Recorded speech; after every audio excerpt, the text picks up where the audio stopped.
All right, so we're going to go ahead and get started in just a couple of more minutes. We're still admitting folks in from the waiting room. So again, if you're just joining us, go ahead and say hi in the chat box and tell us where you're tuning in from.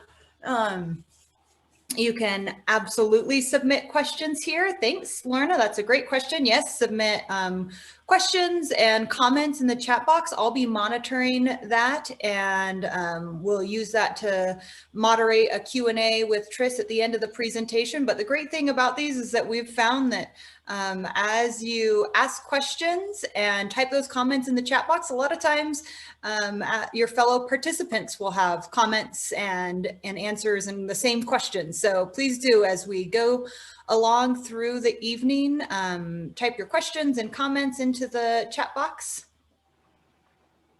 Hi, Tevin and Laramie. Hi, Craig and Connie.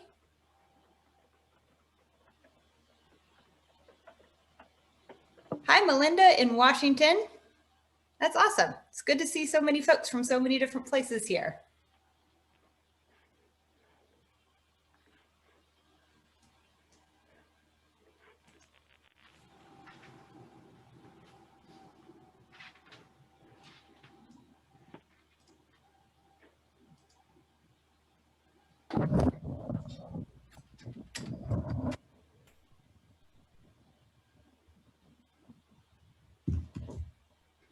All right, we're going to go ahead and get started. We are still letting some folks into the chat or into the meeting room, and we'll continue to admit folks into the meeting room. But as you join in, go ahead and just say hello in the comment section. Tell us who you are and where you're from. It's so fun to see that we have several different states already represented, and that's just really fun to see where everybody's from. So thank you again for joining us tonight. My name is Laura Nelson. I'm the project leader for the Ranchers Stewardship Alliance. I'm going to just do a quick introduction to the Ranchers Stewardship Alliance and tell you a little bit about who we are and what we do as we're getting ready and getting going tonight. I'll share a little bit of a preview of what we're going to be working on as what the night's going to look like and lay some ground rules, and then I'll just hand it right over to Tris. So thanks again for joining us, and again, say hello in the chat box. We're going to be using that throughout the evening to interact. Again, you'll be muted when you come into the room, but again, that doesn't mean we don't want you to be interacting. So go ahead and say hi in the chat box and use that as a place to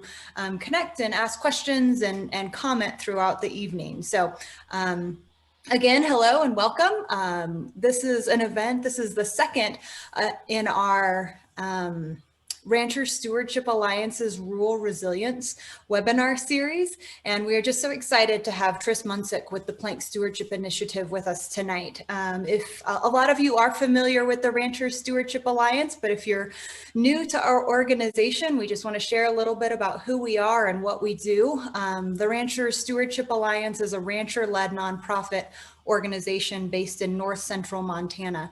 Our motto or our mission is ranching, conservation, and communities, a winning team. And that means that at RSA, we believe that ranchers can feed the world, that together, when we work with our partners in the conservation world, we can take care and preserve this prairie neighborhood. And ultimately, our goal is to nurture our rural communities and the next generation of leaders in those communities. And that's just a really fun mission to be a part of. Ranchers Stewardship Alliance exists to help multi-generational and beginning ranchers build the collaborative, trusting relationships and the community-based solutions that we need to create these healthy working landscapes and vibrant rural communities.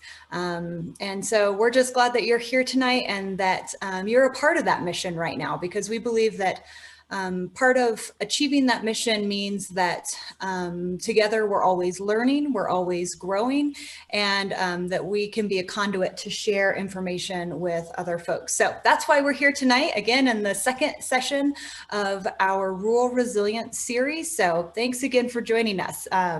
Again, say hello and introduce yourself in the chat box. So a few housekeeping rules. Again, we'll ask that you remain muted throughout the presentation and type your questions and comments into the chat box. we will, this will be an interactive event. So about 25 minutes into Triss's presentation, we're going to stop. We're going to go into breakout rooms where a small group of 5 to 7 of you will get a chance to discuss what we've been talking about. So one of the great things about these events is that we're able to make these educational events so much more accessible by putting them online. But sometimes that means that we miss out on the most valuable parts of these kinds of events. Like, do you guys remember when we all went to conferences and conventions and you could lean over to your neighbor at the round table and say, oh, did you hear that? What did you think of that? I thought this was interesting. This is how I think I would use that.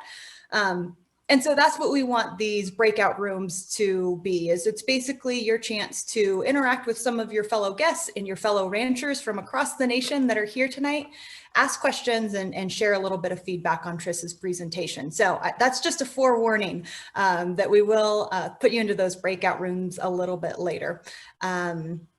And one final note before I introduce Triss and hand it over to him, we just want to share that we're able to provide these webinars for free thanks to grant funding through the National Fish and Wildlife Foundation. And we sure appreciate their support and their support of our conservation efforts in North Central Montana. So if you find value in this event and these kinds of educational webinars and want an organization like RSA to be able to continue to provide this kind of programming, we would sure welcome donations to the Rancher Stewardship Alliance, and I'll have Angel drop a link to our website into the chat box as well. So with that, again, we still have people joining in, so hello again and welcome. I will go ahead and hand it over to Triss here shortly. Originally from Dayton, Wyoming, Triss Munsick earned an undergraduate degree in rangeland ecology from Montana State University in Bozeman, and later a master's degree in applied and agricultural economics from the University of Wyoming. Go Pokes, that's my alma mater as well. Triss has worked on large and small ranches across the Western US. His combination of academic and real world knowledge provides ranchers with a well-founded, valuable workshop that is highly applicable to modern day ranching.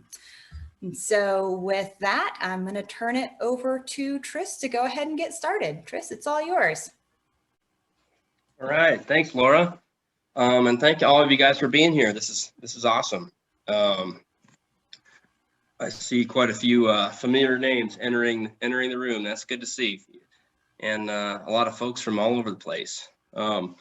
Welcome. So why I hope all of you guys are here today. Why I'm here today is to talk about enterprise accounting and ranch economics, right? So we all know that 2020 has been kind of a rough year in a large part of the country. We've had droughts and hoppers and wildfires, right? And prices haven't been the best and all this stuff, right? It's kind of a lot of which is out of our control. That said, there are definitely a lot of things that we do have control of in our business, and I use that term literally, right? We're in the business of ranching, or in the business of farming and ranching, and I know Laura has told me that there's a handful of you guys that are joining us tonight that aren't producers, and I'd like to welcome you all to the conference, or to our virtual world as well. And I hope that this is beneficial to you in the end. But I'm going to kind of base this presentation and this workshop towards production agriculture and towards ranchers. And I hope that you guys get something out of it in the end. I work for an outfit called Plank Stewardship Initiative. As Laura said, we're set up out of Sheridan, Wyoming, and we're basically set up to help incorporate conservation into production agriculture with the full knowledge that you guys have to pay your bills in order to care about some other stuff that's a little further down the totem pole, right? You guys have to be able to put your kids through college and you know, be able to pay your banker off and pay the feed store off and take care of your family first before you can start thinking about what's best for the land. And that's where we're going to start here today. So we're talking about ranch economics, ranch finances, and hopefully we can get you guys a look, or at least a process towards getting a better look at the profitability of the different parts of your ranch. And I know a fair number of you have gone through our whole program in the past, and we're just going to kind of gloss over some of that stuff today and get the basics figured out. But if you guys like this stuff, we didn't come up with any of this, right? There's a lot of folks out there who are doing this and doing it really well. Dallas Mount has recently bought the Ranching for Profit outfit, and if you guys are at all interested in what you hear today, please, I would absolutely recommend that you go and spend a week with Dallas and really get a good handle on your numbers and your ranch as a business. Okay, so that said, we're entering into the world of economics. I'm going to pose one question to you guys to kind of start this out, so you can be thinking about this as we go through this. And I've asked a lot of people this question, and I think I've gotten probably 79 different answers to this question. But I'd like you guys to think about the first thing that comes to mind when you think about your ranch finances or your ranch as a business, right? The numbers on your place, you guys just figured out how you did in 2020, right? So how did you do last year?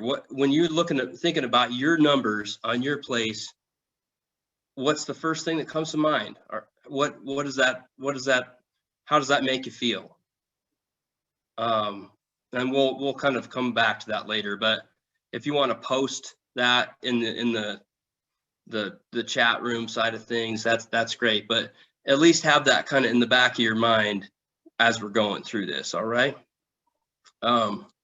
Okay, so you guys have a little time till the breakout session, first breakout session. So I'm gonna kind of introduce this concept of enterprise accounting and ranch economics to everybody first. Okay, so I'm hoping that we can all see this. We're all growing and learning together as I know none of us were born as computer programmers. So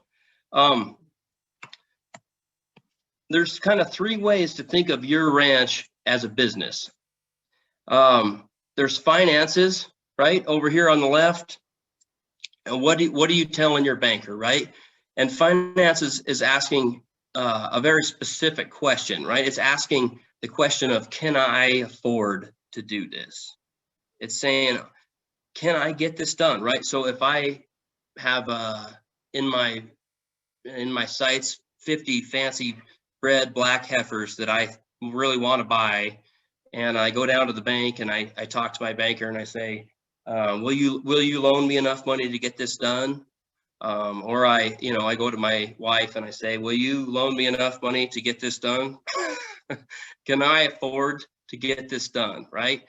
That's what finances is asking us. Taxes, right? We all know about taxes. We've just figured out our expenses and our income for 2020. We're hopefully getting our numbers together to bring to our accountant, to bring to our CPA and say, hope make this look good for me. What do I need to spend to limit my tax liability to the IRS this year, right? So taxes is a huge part of our business in agriculture. That's not what we're talking about today.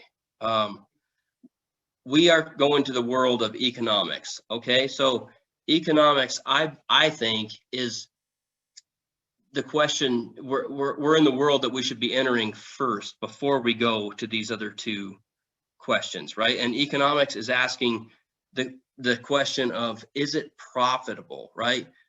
Is it a good move? Should we even be doing this, right? So maybe the banker would be willing to lend us the money for that 50 head of bred black heifers, but is it even a good move? Are they going to make us money in the long run? Right? I'm assuming that we're all in the business to make profit. Okay. So we're going to take the emotions out of this for a second. We're going to take the fact that we all love living on the ranch and we all love raising our kids, you know, in the ranching world, and all these values that are super important to all of us. But we're going to take that out for now. And I'm going to say, okay, well, is it profitable to go buy those 50 head of fancy bred black heifers? And if it's not, then maybe we should be doing something else, right? Maybe we should be buying short-term cows, or maybe we should be running sheep, or maybe we should be, you know, spending more time doing something else. But I feel like economics it's kind of a special, the cool thing about economics is that it allows us to kind of take a step back to these bigger questions, and say, well, okay, well, maybe we can afford to do this, but is it even a good move to do in the first place, right?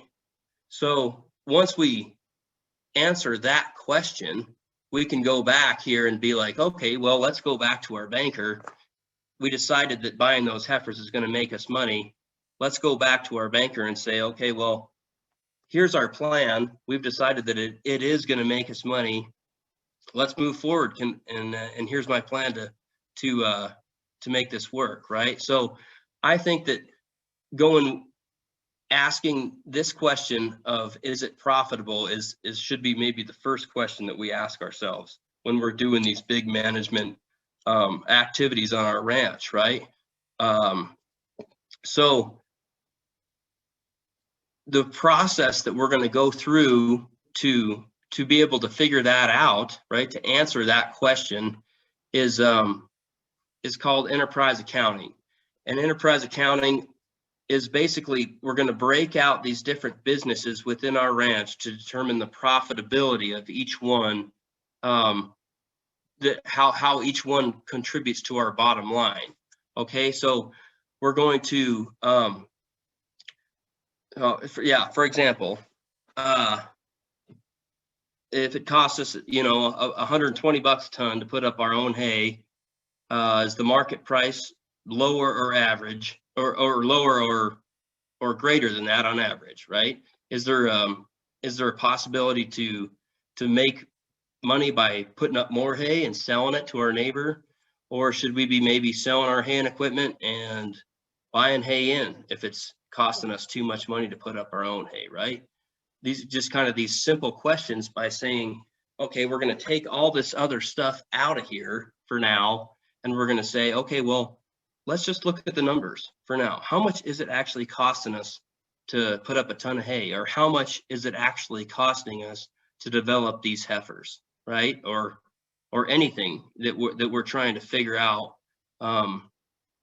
if it's working for us on our place, right? So enterprise accounting is basically looking at our ranch as a whole business, right? Like that we're used to doing. So we're used to looking at our ranch as kind of this big, long, maybe sometimes overwhelming cyclical thing, right? So a lot of us are spring calvers, I'd assume, out there, and we're feeding cows in the wintertime, and we're calving in the spring, and then we're, you know, putting bulls on our cows in the, you know, early summer sometime and midsummer maybe, and then we're you know, running our stock up on summer pasture, bringing everything back in the fall, right? We're preg checking and we're weaning calves, we're shipping calves in the fall, and then, you know, we have hopefully enough hay put up and bought to where we can feed them through the winter time, you know, and we at the end of the year, like we've all kind of just probably turned in our expense accounts and figured out our balance sheets. We're either black or red, right? We made $57,000 this year, or we lost $120,000 this year, right? Hopefully not, but that's the reality of it sometimes. So we know at the end of the year how we did as a ranch business but how do we know where in our ranch we made the money and where we lost money, right? It's kind of hard to tell sometimes because, you know, we're buying hay to feed our cows, and then we're putting all these inputs. You know, we got fuel and we got utilities and taxes and labor and all this stuff that comes into making calves or making, you know, lambs or selling hay. And it's kind of hard to realize or to see where in our ranch we're making money and maybe where we could use some work. So this process of enterprise accounting is going to help us kind of pull some of these businesses out, pull some of these enterprises out of our business, ranch business, and say, okay, well, you know, if we're in the cow-calf business, selling wean calves, how did that contribute to our bottom line? Or if we're in the haying business and we're putting up hay, you know, how much did it actually cost us to put up a ton of hay? If we're counting depreciation and we're counting labor and we're, you know, all this stuff, and or if, you know, stockers or replacement heifers, sheep, right? There's all sorts of enterprises that I'm sure a bunch of you guys are in this room are engaged in your ranch business, and being able to kind of separate these out and more importantly, separate out the costs associated with these enterprises can be a little trickier and can be kind of overwhelming if we're looking at our ranch as this whole big business, right? So real quick, I'll show you this this expense account here. So this is an old example that Dallas Mount used to use, and I like it because it gets to the point pretty good, right? So up top here you have your livestock sales. Hey, Trish. 300. Yes. You will need to switch which screen you're sharing on the share screen, so because it stays on your PowerPoint until you tell it to pick a different. Okay, here. Sorry, guys. Yeah, no problem. We just don't want to miss out on anything. Is that? There you go. Yep. Okay. All right. Cool. So this should look pretty familiar to you guys. Okay. So this is just an example ranch, you know, kind of family operation called the Lug Nut Ranch that Dallas used to use back in his UW extension days. But so you can see up top here, right? These guys have $332,000 worth of livestock sales. They probably had some, you know, a bunch of calf sales and maybe some cull bull sales and some cull cow sales. That's kind of their gross income for the year. And then here's their expenses, their costs to get that done, right? They got a bunch of hay purchases, actually not that much for hay purchase, but salt and mineral, protein, vet costs, fuel and oil, right? Fertilizer, land tax. They got some labor, bulls, all these costs associated with producing that value of those calves and those cull cows sold, right? So they had $332,000 worth of livestock sales. It cost them $271,000 to get those livestock to market, right? So the difference was $61,000 that they were in the black. That was their net profit for the year. Now, I know I've showed any of you guys who've been through this course, I've showed you guys this expense account, right? And it's not anything crazy. Some of you probably are doing better than this, and some of you were probably would wish you had this $61,000 worth of profit for the year. I know that's kind of the way she goes, but the numbers aren't necessarily what I'm getting at. What I'm trying to get at here, right, is this is probably pretty common for a lot of you guys out there, especially this time of year. You know your numbers for 2020, right? You know what you spent getting this done. You know what you sold your animals for. You're either red or black, right? And it's kind of, that's the way it is. But what I'm saying, right, through what we're here for is to dig a little deeper and say, well, how do we know where we made, how do we know where that $61,000 came from in our ranch, right? How do we know if it was from our calf sales, or maybe, maybe our haying business, covered up for losing a whole bunch of money. Maybe we lost a whole bunch of money on our calves last year, but we were real good at putting up hay and we sold a bunch of hay, and that's where we made our money, right? So, or maybe we are super efficient at developing heifers, and we can take a 5-weight wean heifer calf and real efficiently develop her and get a calf in her and sell her as a $1,500 bred heifer. And we can do that real cheap and have good genetics, and people want our heifers, and we can do a great job developing heifers, right? So the point is, just by looking at this expense account, which is pretty familiar to us, the only thing it really tells me is this bottom line here, right? How we did at the end of the year. And I'm less concerned about that as where that came from.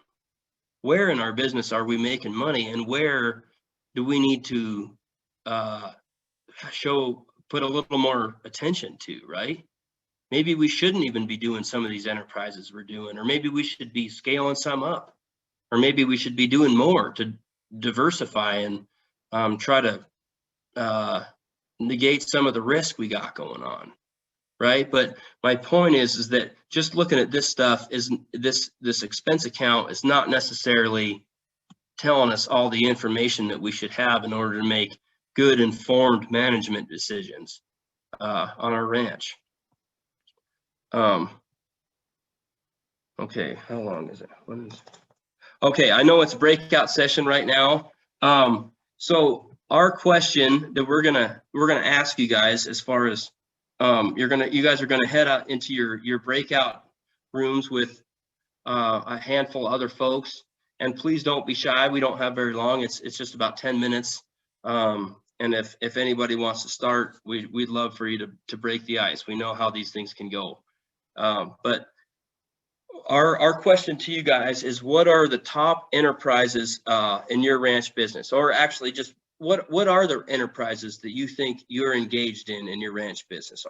Are you in the cow calf business? Are you in the haying business?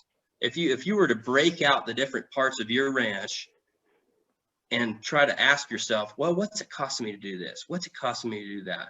How much could I make by selling more to bred heifers, right? Or more goats or turkeys or whatever, right? What are the enterprises that you have on your ranch?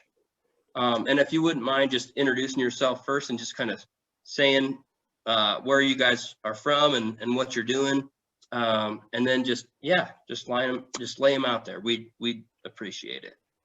So I guess you're going to take 10 minutes. Is that right, Laura, for this first one? And cool. All right. Take 10 minutes. All right.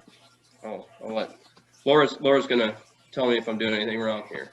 You're not doing anything wrong at all, Tris. Angel is going to go ahead and kick folks into breakout rooms. You're going to have to accept going into your breakout room. And like Tris said, we only have 10 minutes in these, so don't be shy. Go ahead and introduce yourself. Think about if you got 10 minutes and there's 5 people in your group, that's only 2 minutes apiece to talk. So share those enterprises and how you might break out those enterprises on your ranch. Yeah, thanks, guys.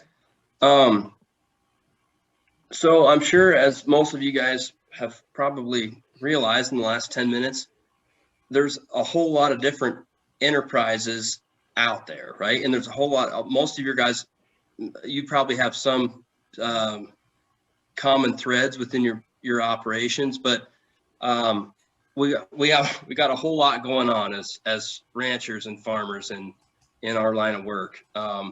And I feel like a big part of what the value of this enterprise accounting and managerial accounting business economics, right? Where we're at right now is being able to accurately compare enterprises, right? So as we were talking before, it gets easy to look at your place as kind of this whole big cyclical thing that just one thing feeds into the next, right? You have feeding into calving, into shipping, into whatever, right? And at the end of the year, you either made money or you lost money. And it's kind of, that's the way it happened. That's the way it worked, right?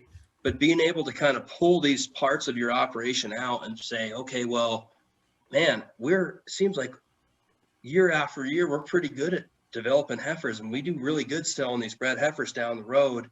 And also we're raising sheep, and man, the sheep have been looking tough for year after year after year. I'm from Wyoming, so I always have the sheep example. But so my point is that it just seems like it's to me, the value of this program really is being able to see where on your operation you're making money and where you need to be thinking about putting some changes in, right? And comparing between enterprises on your operation, which is kind of an overwhelming thing to do if you don't have an organized way to do it. So the big part of this, we can all figure out what our income side of things is, right? We know how much we got from our calf check. We know how much we got from selling hay or from selling heifers or from our lamb check, right? We know that side of things. The harder part to figure out is our costs, right? We all know that.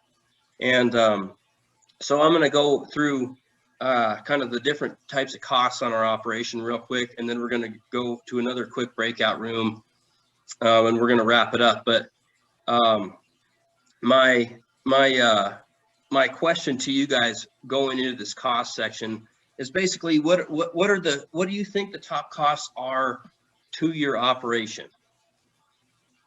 You guys probably have a pretty darn good idea of what that is, what they are, right? Is it feed costs, or is it equipment depreciation, or lease payments, or labor? What do you guys think are the top costs to your operation? Now, we're going to break these costs into, oops. Oh crap, sorry. Let me flip through this real quick. Sorry, guys.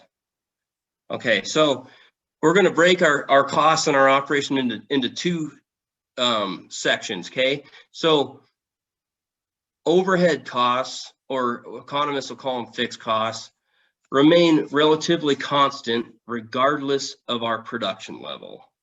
And they're basically the costs of maintaining your operation if you decided to not produce anything and sell your cows, or sell your haying equipment, right? Or quit producing hay, quit raising heifers, quit raising sheep, right? So these costs are going to be a lot of times larger in established operations.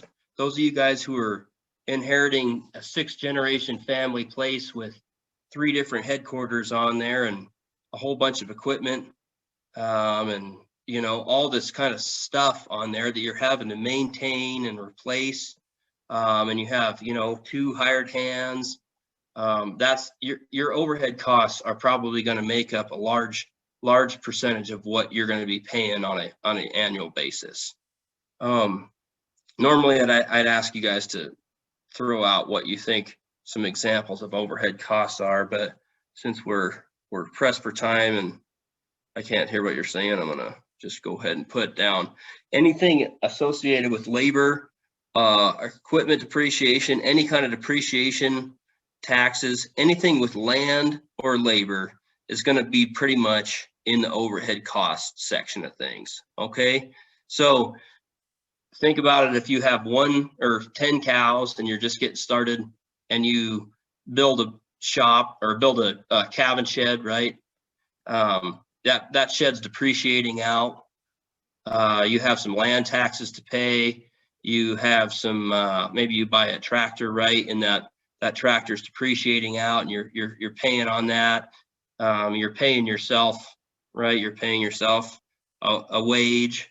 I know a lot of you guys are going to probably fight me on that, but your time is worth something. I would argue to you. That's then you expand, right? And you're a good operator, and you do things well. And 2 years down the road, you have 50 head of cows, right? You have the same shop, you have the same tractor, you're still working about the same amount of time. That's not really necessarily related to your level of production, right? So those overhead costs are not directly related to how many animals you're running, right? Eventually, you're going to get to 500 head or something, and you're going to need to build some more facilities. Maybe you're going to need to hire some extra help, take care of, buy some more equipment that you're going to be paying on, right? So they're not necessarily fixed, but they're not going to go up on a per head basis, say, right? Your operating costs, or economists will call them variable or direct costs, are directly related to the amount that you're producing in each enterprise. Okay, so say you have 1 cow and you're feeding 3%, 2.5% body weight per day, right? It's going to cost you X amount of dollars in hay. If you have 2 cows, it's going to cost you double that. 3 cows, it's going to cost you triple that, and so on and so forth, right? So those operating costs are going to go up directly. They're directly correlated to the amount that you're going to produce in each enterprise. Winter feed, fuel, vet costs, salt and mineral, right? So these should basically take care of your whole cost structure on your place, okay? And as I said before, a lot of your guys' outfits who have been established and have kind of built up a lot of infrastructure and equipment and stuff over time, most likely your overhead costs are going to make up a large part of what you're paying annually. If you're running, bare bones, and you have a bunch of lease ground, and you're not feeding much, or not putting up much hay, and you're just kind of running the wheels off a pickup every year, chasing leases around and just getting going. Maybe you don't even own your own cattle, right? And you're just running custom cattle or something like that. Most likely, your operating costs are probably going to be what is going to make up a large part of your operation. But so that's what's going to contribute towards chipping away at that bottom line on your place, right? So you sold your calves, let's say for your cow-calf business, right? You sold your calves, you sold some cull cows, you sold some bulls. Now let's look at our overhead costs, or let's look at our operating costs. How much did it cost us to in winter feed, fuel, vet costs, right, to get those calves on the truck and sold, right? Those are kind of chipping away at our profit margin. And most of us are pretty good at figuring out those operating costs, right? We're good at going to Shipton's and figuring out the best deal on ear tags, for example, right? But these overhead costs are a little tougher to kind of get our heads wrapped around, right? So this depreciation, this problem of depreciation, and the way we're going to think of it is a cost, right? I know it's a tax benefit that the IRS has set up also. If you're buying new equipment, all of us know that it's an incentive, right, towards lowering our tax liability. That's one way that the IRS has kind of hoped that it's a tool that they've set up for us to hopefully save money towards putting money towards a replacement of our equipment and our buildings. But it's also a cost, right? We are going to eventually have to put a new roof on that shop, and we are going to eventually have to replace that brand new fancy swather that we bought 10 years ago, right? So if we're not thinking about that now and we are saying, well, you know, we, like the Lug Nut Ranch made $60,000 last year on their calf check, but we didn't think about depreciation. Maybe that's true for this year, and maybe it's true for next year, but eventually, right, we're going to have to spend $30,000 on a new roof for the shop, and we're going to have to spend $100,000 on a new swather, right? And we're going to have to replace some of this equipment and some of these buildings and stuff that are depreciating this infrastructure in our place, right? So if nothing else is paying for that, if we don't have jobs in town, or if we don't have, you know, if we don't win the lottery somehow, that's going to have to come out of the ranch, right? That's an expense to the ranch. So I always just want, like, if we do end up going through this whole program at some point, man, we spend a little time on depreciation just because it really is such a huge cost to our operations. And, you know, the earlier you can kind of plan for it, we can plan for this stuff, the better, you know. And I feel like not putting this depreciation into our annual figuring, you know, our annual numbers, is doing ourselves a disservice. We're going to have to, you know, you're kicking the can on down the road, and eventually you're going to have to pay the piper, and it's a tough thing to do, right? And that's why we see a lot of our neighbors' places that are run down, and it's, man, where does that money come from, right? And it's a tough thing. It's a tough pill to swallow for any of us, but especially if we haven't been planning ahead a little bit. So yeah, let's break out real quick. You guys have already introduced yourselves. Can we just break out and just say, go around the horn and say what your top 3 costs are, you believe, to your operation? All right, and we'll just come back here and we'll wrap this up, and we can talk questions and stuff for a few minutes after. But just take 5 minutes and ask each other, or tell each other what your top 3 costs are in your operation. We'll be back. Ask that as you come back in, go ahead and drop your thoughts or comments or commonalities, again, themes, ideas that surfaced in those breakout rooms, drop those in the comment section. That's really helping us to facilitate a really good Q&A at the end of the session. So welcome back again, and drop those thoughts into the comment section. And take it away, Chris. All right, guys. So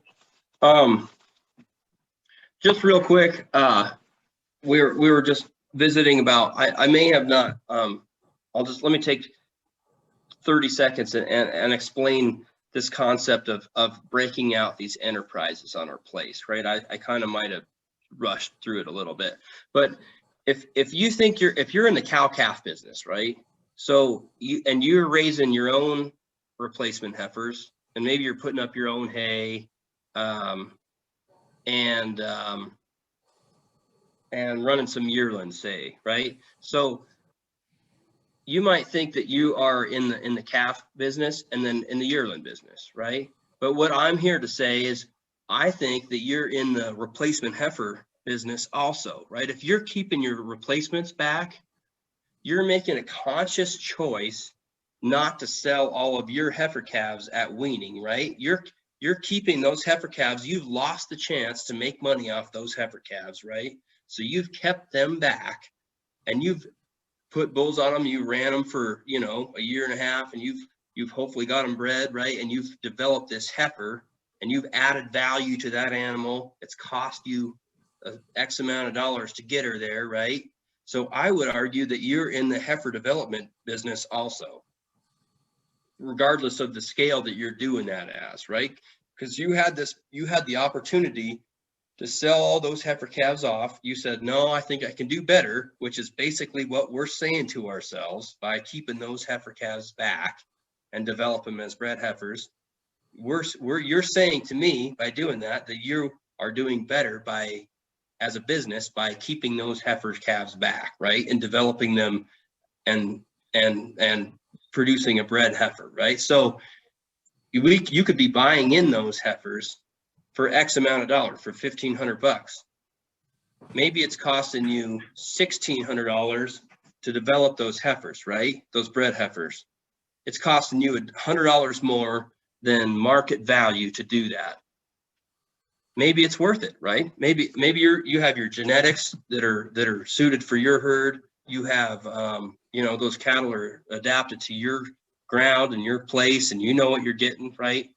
But there's probably, I would wager there's a dollar sign for everyone out there. How much is it worth it to you, right? Is it worth $100 extra to go through the hassle of having those heifers on your place all year? Is it worth $200, $300, $400, right? Our numbers are going to be different, right? But there, for each of us out there, there's going to be a certain point where it's like, now, okay, I'm going to sell these and I'm going to bring in some short-term cows, or I'm going to buy in my neighbor's heifers who somehow can get them developed for $200 cheaper than me, right?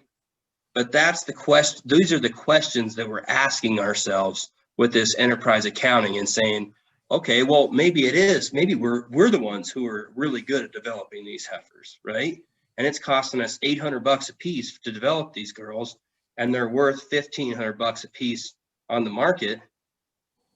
Maybe we should be keeping more of those heifer calves back and developing more and allocating more of our resources towards developing these heifers, right? And selling more of them down the road, right? Maybe we would have made $100 a piece, profited on those heifer calves as selling them as wean calves, and we're making $400 a piece profiting selling them as bred heifers, right?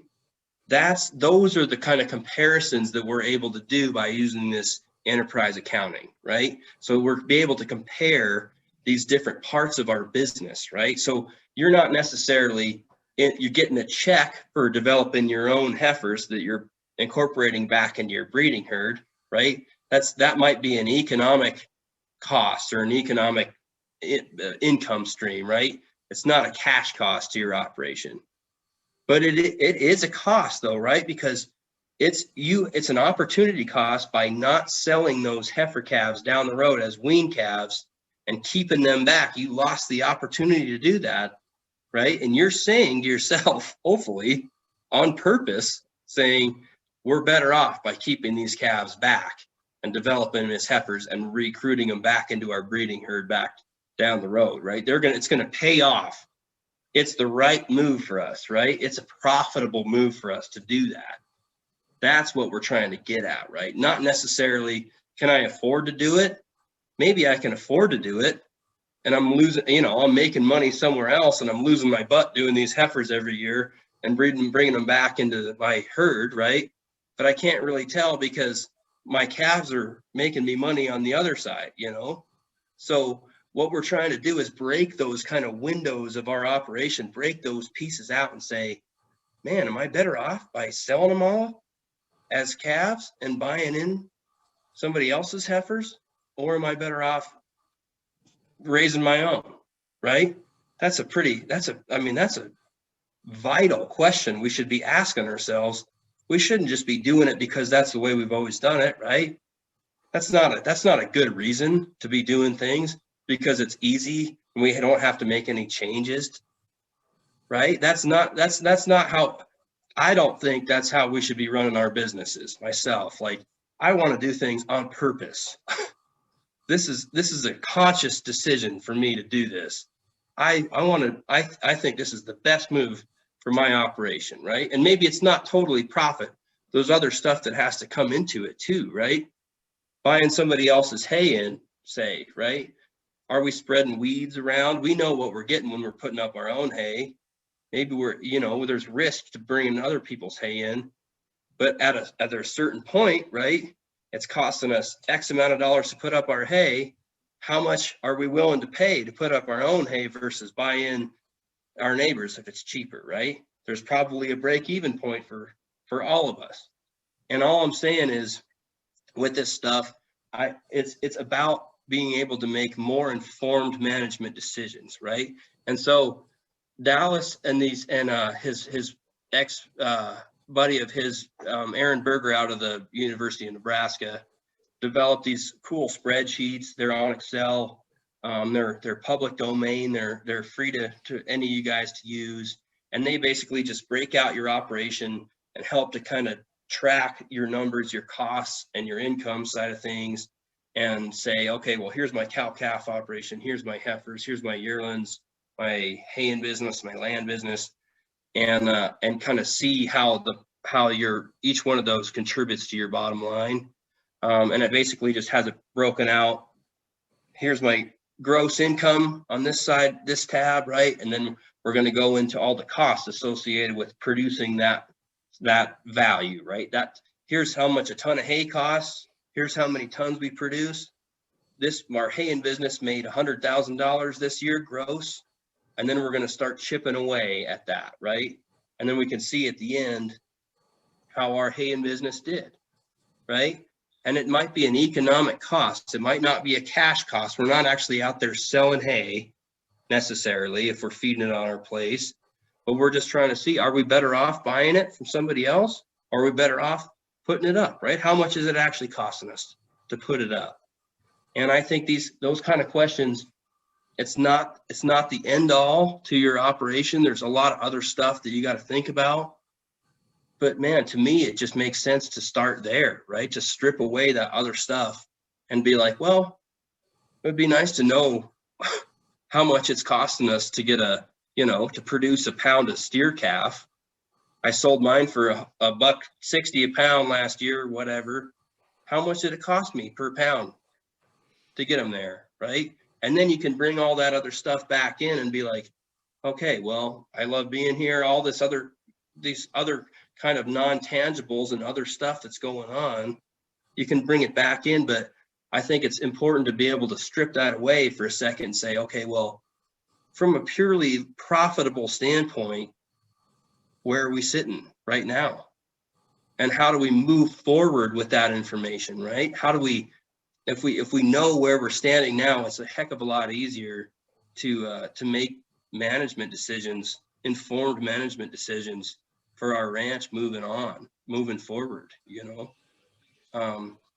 and this is just a piece of it, but this economics, this economic accounting, managerial accounting is about that. It's about comparing different parts of our operation and seeing what's the best use of our time and our money right on our place. And I wish we all had more of both, but fact is we kind of don't, right? So anyway, I think that's about all I had for you guys. I know we kind of glossed through this. If you're interested in this tool, I'd be happy to send it around to you guys. Laura's gonna send out the first couple enterprises just to anybody who's interested in this stuff, and take a look. And if you have any questions or whatever, email me. My information will be in the notes and stuff, and I'm more than happy to help anybody walk through this stuff if you really want to take it one step further and kind of look at your own numbers, but that's what this is about. So thanks for hanging with us on Zoom tonight. And I guess what are we going to do? If any of you guys have any questions, I got plenty of time. So. And Chris, do you have one more slide that had your name and contact information and your email address and stuff? If you could go ahead and put that up. We are going to take about 15 or 20 minutes to do a Q&A with Tris. If you have questions, go ahead and type those into the chat box.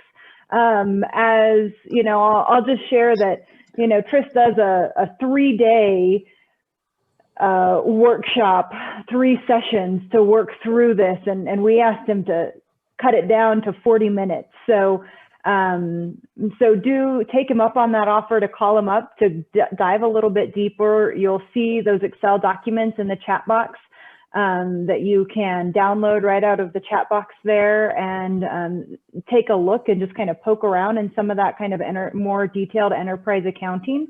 And so if if you have questions, comments, ideas, put them in the chat box. Otherwise, I'll take some of the comments that you would put in there from the breakout sessions, and I'll just start a Q&A here, but would love to hear more specific questions from you guys. Tris, I will say that I noticed that as folks were commenting, as they came out of the second breakout room, I was seeing depreciation for biggest costs. Do you have some thoughts or some feedback on how to deal with that or how to manage depreciation? Yeah, can I take this down, or you want me to leave this up for a sec? No, go ahead. Okay. And you guys have probably email is, I travel a bunch, so email is probably the easiest. I'll be able to get back to you with a more thoughtful answer than tomahawking down the road on bad roads and from the ditch side. So yeah, so depreciation is a huge one, right? As I said, on the one hand, it's a benefit from our taxes. The IRS set up this kind of tool, right, to be able to write off business purchases in order to hopefully kind of allow us to plan ahead a little bit to eventually replace them. That was kind of their thoughts in doing that. That's not necessarily how we use that. I'm as guilty as the next person. But the way we look at it in managerial accounting is that it really is an expense to your operation, and more often than not, it's a huge one, right? For your cows, for your buildings, your equipment, cow herd depreciation is a huge one, right? So I mean, that's an easy one for me to think about, actually, because we all know that a herd of 100 3- and 4-year-olds is worth something different than a herd of 8- and 9-year-old cattle, right? The same cows, they're kind of going up as they get to, yearlings to 2-year-olds to 3 and 4, and then they start dropping off in value, right? We all know that. We're in the cattle business. If you don't put anything back towards replacing those animals that fall out of your herd and replacing them with animals of value, your herd is gradually getting less valuable, right? Because animals are falling out, you're getting older, right? That's you're getting less productive. So you're having to constantly put money back into buying replacements, right? And buying replacement bulls and keeping that herd value up, right? So you're basically managing for depreciation on that. There's kind of 3 ways, there's 3 spots that you can attack or manage for depreciation within that, right? So you have your purchase price on the front end. How much are you paying for those animals, right? On the back end, how much are you able to sell them for? Which, say in your cow herd depreciation example, is your cull value, right? Say, so how much are you buying those animals for at the beginning of their production lifestyle? How much are you selling them for at the end of it? And then how long are they producing for you, right? What's their productive lifespan? Are you getting 3 calves on average out of them? Are you getting 4 calves, 5, 6, right? The average, I think what is the average productive lifespan, or the average amount of calves? You guys, what is it, 3 point something, right? 3 point, I think we're a little better than the national average, actually, so pat yourselves on the back. Maybe we're pushing 4, right? Dairy's down at like 2 or something. But we all think about those 13-year-old cows on our place, of course, right? You guys have heard this talk before. Those 13-year-old cows that have brought a calf in every year, not a tooth in her mouth, and just keeps on trucking, right? She's made money for you, no doubt, right? But what about those 2-year-olds that you have so much money in, and maybe you paid a little too much for them because they're pretty fancy, and the market was high that year, right? And then you babied them along, and you have a whole bunch of inputs in. Maybe you got a calf out of them, and then they came up open after that first calf, right? And you sold them for quite a bit less than you bought them for, and you got one calf out of them, and you have 3 years worth of costs into her. That's a hard one to pencil out, right? Those, I mean, we've talked, you all know a lot of folks that made money in 2014 and 15, and a lot of folks that lost money in 2014 and 15, right? It's the best, highest prices that we've ever seen. And if folks that went out and bought a whole bunch of bred heifers for $2,800 a piece, and then maybe got a calf out of them, which granted was calf prices were high, right? Your things are looking okay. And then the next years they come up open, man, and you sell them for a quarter of what you bought them for. Whew.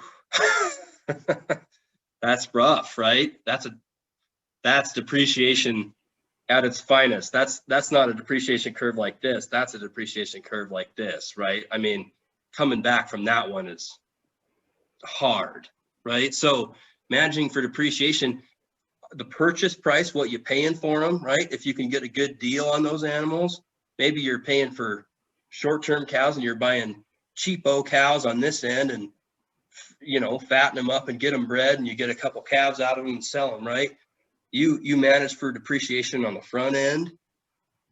If you can expand their lifespan somehow, or their productive lifespan, right? That's another way to do it.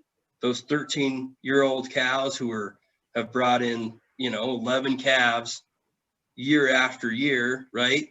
That's, man, you've spread those depreciation costs out over a long time, right? She's had a lot of time to pay for herself and to make you money, right?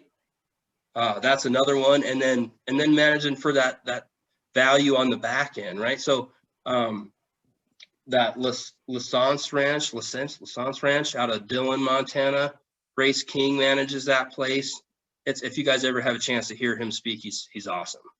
His boss, when he first bought that place, charged him, said that in 2 years you won't be feeding a stick of hay on this place. And he said he's in Monida Pass, south of Dillon, man. Snow country, like big old ranch country. I mean, it's wintry down there. And they have some winter leases that allow them to do this, and they graze a bunch of pivots and stuff. But he's kind of pushed the envelope on a lot of things. And he said the way they do it is they get rid of, at 6 years old, man, they're gone, right?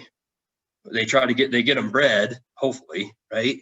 And they sell them as pairs, and on that sale price, right, they're selling them for quite a bit of money on the back end still. So they kind of manage for the depreciation on that side of things, right? Or some of you guys maybe hold on to your cull cows and try to put some flesh on them and hit another market later on in the year or something, right? That's managing for depreciation on that back end.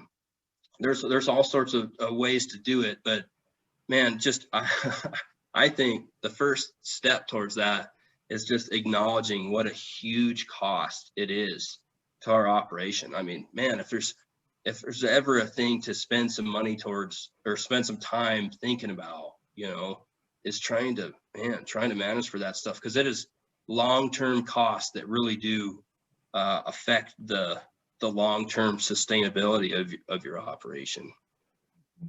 Chris, there's a comment or question in the comment box from Bill that says, in actual practice, doesn't annual cow depreciation have to be covered by the annual income generated by the cow herd versus having money put aside to pay for annual replacements? Would you repeat that question, please, Lawrence? Yep. No, I'm right. Yep. In actual practice, doesn't annual cow depreciation have to be covered by the annual income generated by the cow herd versus having money put aside to pay for annual replacements? For sure, right? So in this tool that we're showing folks, we're charging those cows X amount of dollars per year towards replacing herself, right? Her annual cow depreciation, and we'll figure it out, like, right, you're paying X amount of dollars for replacements, X amount of dollars. We're making her pay for the bulls too, because they're not really producing anything other than a big headache, unless you guys have a bull program, right? If you're raising bulls, that's probably an enterprise of itself.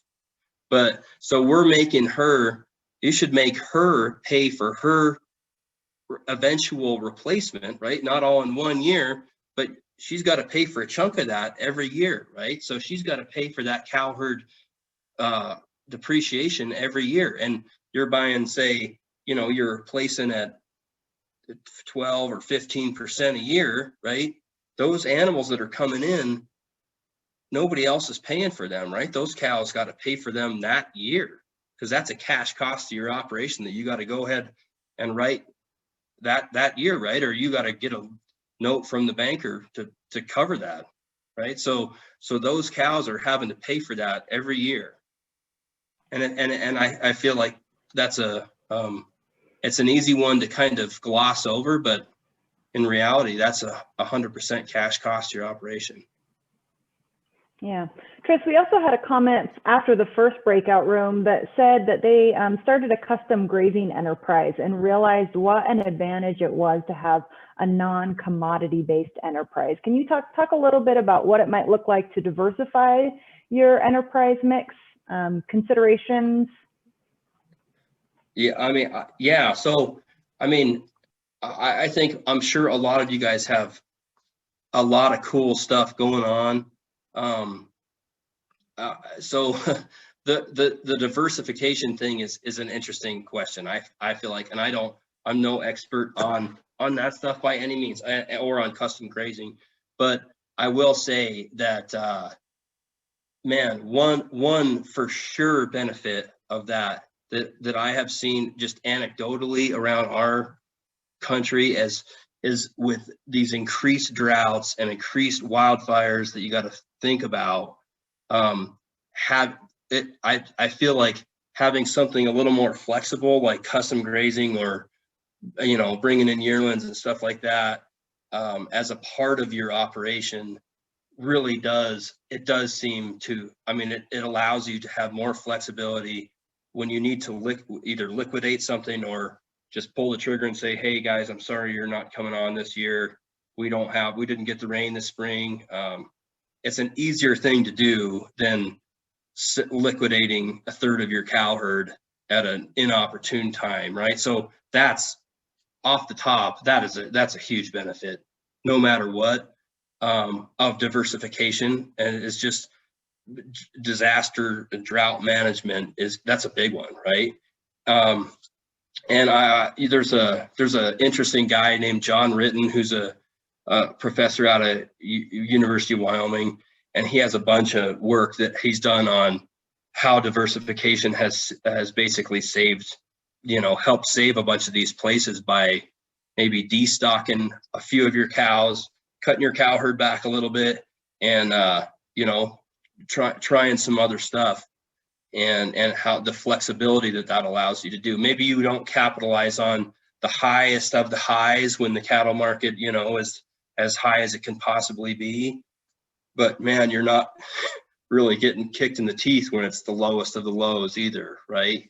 And so it just seems like a good idea to me. It really does. And I was going to say one more. Yeah. Oh, the only thing I would say about that is, if you are thinking about doing that, and I mean, I would encourage anybody, absolutely, you're never going to know until you try some of that stuff, right? I mean, there's a whole bunch of you guys out there I've seen who's out there, and I know a lot of you guys are trying awesome things and have made it work. And I'm sure a bunch of these people in this room would be happy to talk to you guys if you're thinking about going into, custom grazing or trying something new. I would just say, run the numbers on it and make sure it works, right? Run the numbers on it. Mm-hmm. Yeah, good thoughts, Tris. And also something to keep in mind, one of the purposes of having the breakout rooms is that you get a chance to visit with other ranchers who are trying some of these things. And so I hope you made some connections there with the folks who were in your breakout room who maybe had some of those thoughts to share. And if not, if there was somebody that was in your breakout room that you said, oh, there was this person, this Connie said something really interesting. Could you put me in touch with her? Reach out to us at RSA and we'll put you in touch with maybe an unfamiliar face that was in your breakout room who you want to start a longer conversation with. So we can sure do that. Chris, there were several comments after that first breakout room about people looking at marketing their end product and finding a way to sell their end product direct to customers. And I wondered if you just had any thoughts or comments on that, or how you incorporate that component into this idea of enterprise accounting. Are there special considerations that should be made into the costs that are associated with taking that animal to a final consumer, or how does that fit into this picture? Yeah, I mean, I would absolutely, right? So, like we've been talking, the whole purpose of this enterprise accounting is to be able to compare, right, between enterprises. And if it was me, I would say, okay, well, we haul 100 head of, or we used to haul 100 head of calves to the steer barn or to the sale barn every year. Now we keep 10 back and direct market them, feed them out and direct market them, and we haul 90 to the sale barn, right? Hopefully, or if you can figure out what your costs are for those 90 head that you've been doing, right? Kind of how that's working for you, hopefully. And then, I mean, compare, right? Break those others out into an enterprise and say, okay, well, here's our baseline. It's just what we've been doing, right? They're commodity. We're getting commodity prices for them. Maybe, and then we're going to break these off. We know we have quite a bit more labor, right? And associated with direct marketing, and we have somebody's going to have to put some time into that. We're going to have to build our brand and to create this product.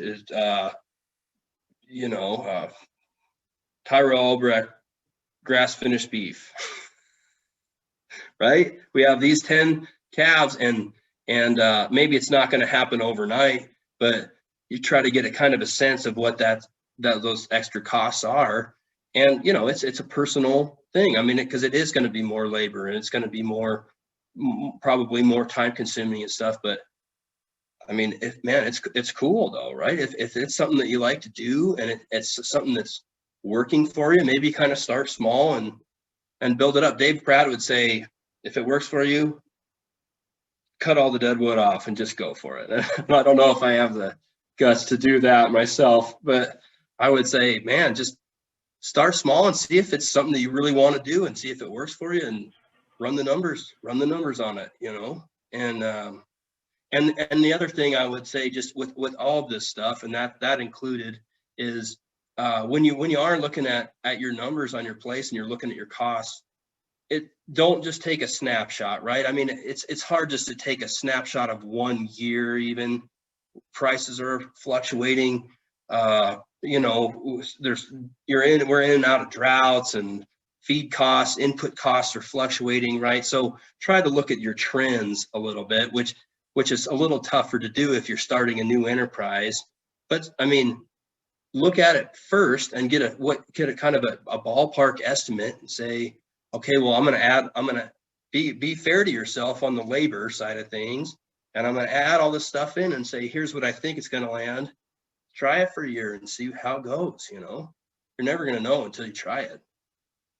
And I mean, it's easy for me to say, right? It's easy just to be like, oh, who cares? Try it, right? But I do really feel like that's the way it is. And there's enough people out here that are doing cool stuff, and enough people in this room right now that are doing cool stuff, and probably doing some of the same stuff that you'd be interested in. Reach out to RSA, tell them what you're thinking, and say, hey, is there anybody that you guys know who's doing this? And I'm sure that there is, right? At least parts of it. And why not learn from their mistakes? Good point. We're pushing up against the end of our time together, so I'm going to ask Tris one more question, and while he answers that, I'm going to have Angel drop in a link to the post-event survey one more time into the chat section. That is really valuable to us. That helps us make the next sessions better. So this is the second in our Rural Resilience series. We're doing this on the second Tuesday of each month. Next month, we'll have Nicole Masters with Integrity Soils doing a workshop on soil health.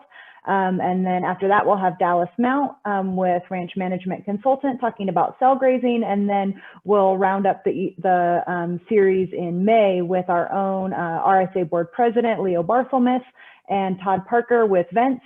And they're going to talk about fencing technologies and virtual fencing. So we've got a lot of fun stuff. And again, your comments and feedback on those surveys help us make each one a little bit better. So we really appreciate you clicking on that form and filling that out. So one last question for you, Tris, unless we get others in the comment section.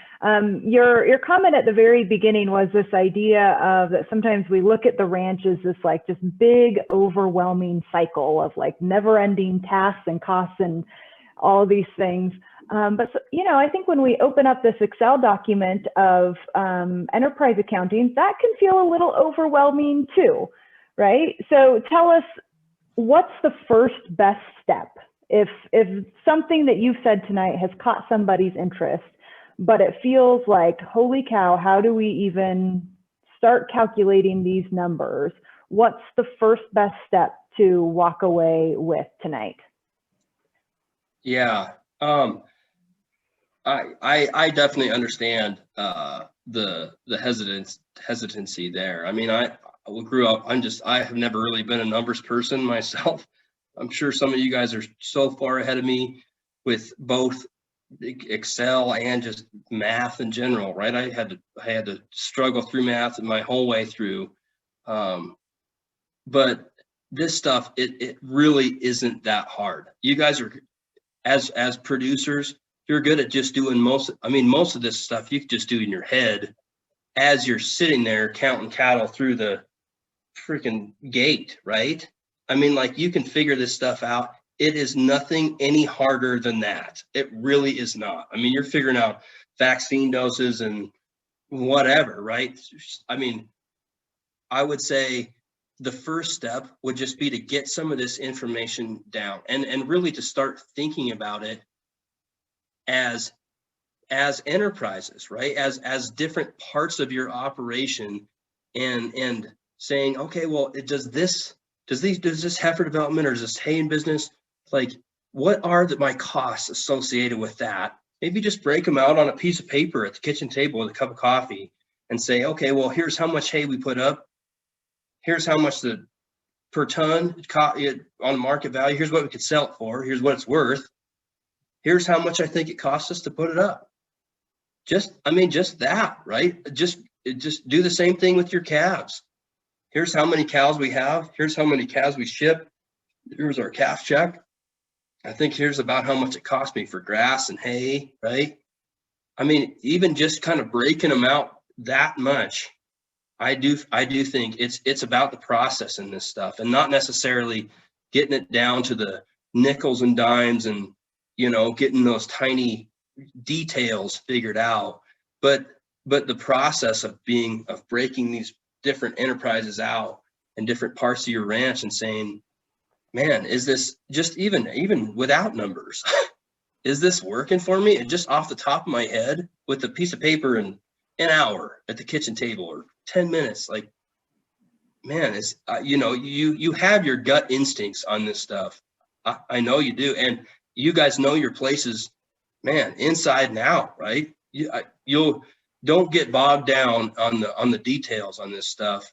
Just take ballpark guesses, right? And say, just round it off. Yeah, I think we're about here. I think this is how much, we're paying in winter feed costs and fuel and depreciation for the equipment for the hay and business, right? Like, don't get bogged down on the details. You're looking for bigger kind of what I think the value of this whole deal is being able to make these bigger management decisions, right? And say, man, is this working for us? Is this is this cow calf business? How is this really doing? Do I think?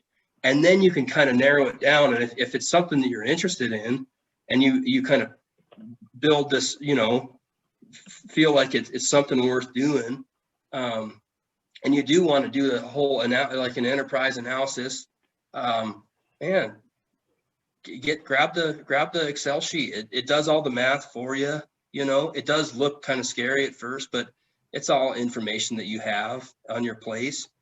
And the nice thing about it is that you do the legwork once, which is not nothing, right? I mean, you got to put some time into it, but you have it then, right? And then you can look back and be like, man, I knew it was costing us too much in hay to run those to run those heifers or whatever, right? And here's the numbers that I put in here, and here's what they're telling me, right? There's nobody to blame but me, because this is the numbers I put in. So I would start small with a piece of paper and say, here's my enterprises. Here's, I think, what the costs are associated with each of them.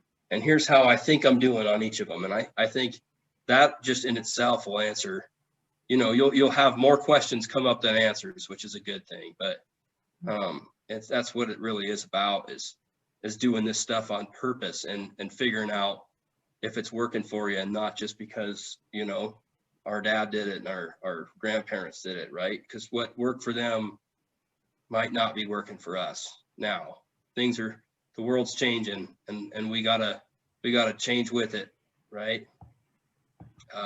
So that's the benefit of doing this stuff. And I would say, don't get bogged down on the details.